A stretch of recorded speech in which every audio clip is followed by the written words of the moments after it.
हाल ही में एनसीपी के विधायक जितेंद्र के भगवान राम को मांसाहारी कहने पर विवाद बढ़ने के बाद उन्होंने माफी मांग ली है। अब सवाल यह उठता है कि क्या सच में प्रभु श्री राम मांसाहारी थे या फिर शाकाहारी? उन्होंने हिरण को क्यों मारा था? कई लोग यह अनुमान लगाते हैं कि श्री राम एक क्षत्रिय होने के नाते मांस का सेवन करते थे, इसीलिए तो माता सीता ने उन्हें हिरण मारकर लाने के लिए कहा था। यदि वे मांसाहारी नहीं थे तो क्यों माता सीता ने हिरण की मांग की थी? कुछ लोग यह भी कहते हैं कि माता सीता ने हिरण के चमड़े की मांग की थी, क्योंकि वह उस चमड़े का आसन या वस्त्र बनाना चाहती थी। आखिर क्यों माता सीता ने हिरण के चमड़े की मांग की थी और राम भगवान उसे मारने भी चले गए थे, जबकि धर्म तो यह नहीं सिखाता है? यदि ऐसा था तो क्या श्री राम एक मांसाहारी थे? नमस्कार दोस्तों, स्वागत है आपका इस चैनल पर, जहां पर आपको हिंदू रिलीजन से रिलेटेड इंटरेस्टिंग बातें बताई जाती हैं। प्रभु श्री राम, लक्ष्मण और माता सीता अपना राजपाट और राजसी वस्त्र सभी को त्याग कर वनवास के लिए गए थे। उन्होंने सन्यासियों के वस्त्र को धारण कर लिया था। वे सभी ऋषियों के आश्रम में रहे थे। वहाँ उन्होंने ध्यान और तप किया।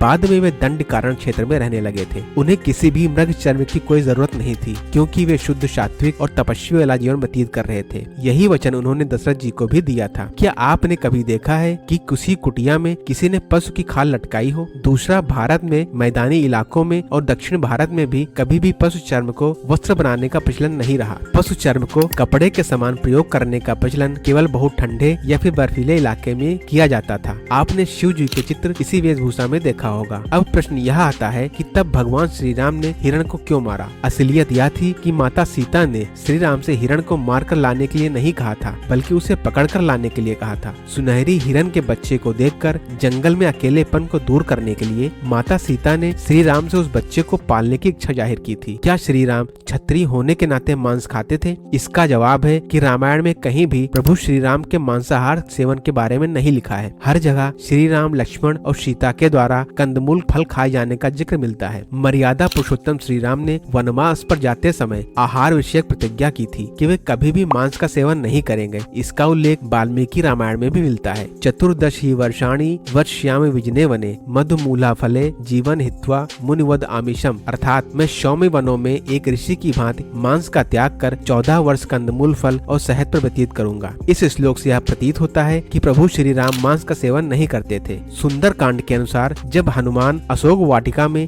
देवी सीता को मिलते हैं, तब राम की खुशहाली बताते हैं। वे कैसे हैं, किस तरह जीवन जी रहे हैं, उनका दिन क्रम क्या है, सबका वर्णन करते हैं। न मांसम राघवो भुक्ते न चापि मधुसेवते वन्य शुभितम नित्यम भक्ति मिश्रात पंचमम, अर्थात भगवान ने कभी मांस सेवन नहीं किया, न ही उन्होंने मदिरा का पान किया है। हे देवी, वे हर दिन केवल संध्या समय में उनके लिए एकत्रित किए गए कंद ग्रहण करते हैं। इसके अलावा अयोध्या कांड में भी श्लोक निहित है, जिसका कथन भोजन का प्रबंध करने के पश्चात लक्ष्मण ने किया था। अयम कृष्णा समापंगा श्रुता कृष्णे मृगो यथा देवता देव शंपकाश यजस्वम कुशलो ही अशी, अर्थात देवोपम तेजस्वी रघुनाथ जी। यह काले छिलके वाला गजकंद जो बिगड़े हुए सभी अंगों को ठीक करने वाला है, उसे पका दिया गया है। आप पहले प्रवीणता से देवताओं का यजन कीजिए, क्योंकि उसमें आप अत्यंत कुशल हैं। तो दोस्तों, ये रहे कुछ सबूत जिससे यह सिद्ध होता है कि भगवान राम मांस का सेवन नहीं करते थे। आपको यह वीडियो कैसा लगा? अपना जवाब हमें कमेंट में जरूर दें और इस वीडियो को ज्यादा से ज्यादा शेयर करें, ताकि लोगों को भी सच्चाई पता लग सके। जय श्री राम।